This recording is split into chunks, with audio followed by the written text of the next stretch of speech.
էլ ասում են 8 միլիարդ։ Բարդ կարտակին աճել, ինչ է կարել։ Նայում եմ ձեր վրա, նայում ասում եմ, նայում եմ ձեր վրա, հասկանում եմ, թե չգիտեք ինչ են կարել։ Լավ, չենք ուզում ասենք, էդ էլ ասենք, զենք են կարել։ Զենք ենք արել։ Պարտքով ենք զենք արել։ Այո, պարտքով ենք զենք արել, ինչի, որովհետև շատ է պետք եղել ու միանգամից։ Իմ խորին համոզմամբ այս վարկային միջոցները իշխանությունը օգտագործել է սեփական վարչական լծակները,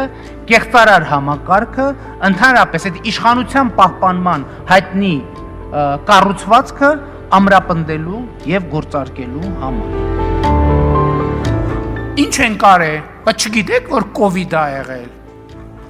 Վարկ ենք վերցրել, որ երկիրը կովիդը հաղթահարի պատերազմի ժամանակ։ Կարող ենք ասել, այս ավելի քան 2.5 միլիարդ դոլարը այն գինն է, արտաքին պարտքի 2.5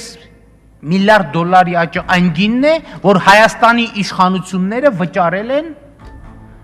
նրա համար, որ Հայաստանի Հանրապետությունում, այսպես ասած, հեղափոխություն եւ իշխանափոխություն տեղի չունենա։ Միակ արդյունքը կամ ավելի ճիշտ հետևանքը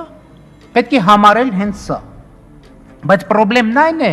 որ այդ հեղափոխություն չլինելու դիմաց վճարել է ոչ թե իշխանությունը իր գրպանից, այլ վճարել ենք մենք Հայաստանի Հանրապետության քաղաքացիներս մեր գրպանից եւ մեր ապագայի հաշվին։